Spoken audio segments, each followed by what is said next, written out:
আপোনালোকে চাগে টাইটানিক জাহাজৰ বিষয়ে শুনিছে। এই জাহাজখনৰ যাত্ৰীসকলৰ লগত কিনো ঘটিছিল তাৰ আচল ৰহস্য জানো আহক।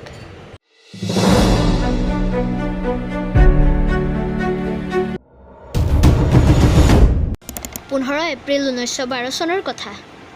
RMS টাইটানিক নামৰ জাহাজখন উত্তৰ আটলাণ্টিক মহাসাগৰত প্ৰথমবাৰৰ বাবে ভ্ৰমণৰ বাবে সাজু হয়।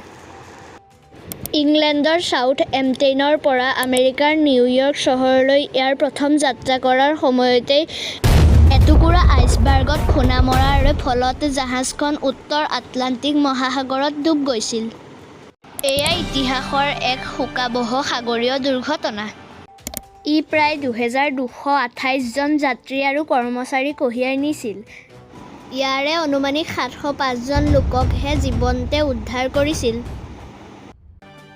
টাইটানিক এখন আৰাম আৰু বিলাসেৰে পৰিপূৰ্ণ জাহাজ আছিল। ইয়াৰ ভিতৰতে ব্যায়ামাগাৰ, বিলাসী ৰেষ্টুৰেণ্ট, গ্ৰন্থাগাৰ আৰু ছুইমিং পুল উপলব্ধ আছিল। ইয়াত শক্তিশালী অনাতাঁৰ টেলিগ্ৰাফৰ সুবিধা আছিল। পানী প্ৰতিৰোধী দুৱাৰ আৰু কোঠা আছিল। কিন্তু যাত্ৰীৰ উপযোগীকৈ লাইফ জেকেটৰ সংখ্যা কম আছিল। সমুদ্ৰ যাত্ৰাৰ পুৰণি নিৰাপত্তাৰ নিয়মাৱলীৰ বাবে ই লগত 1178 জন যাত্ৰীৰ বাবেহে লাইফ জেকেট নিছিল।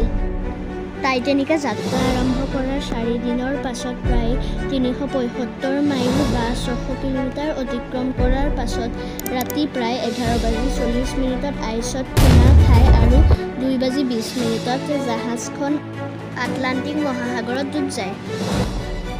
ধন্যবাদ।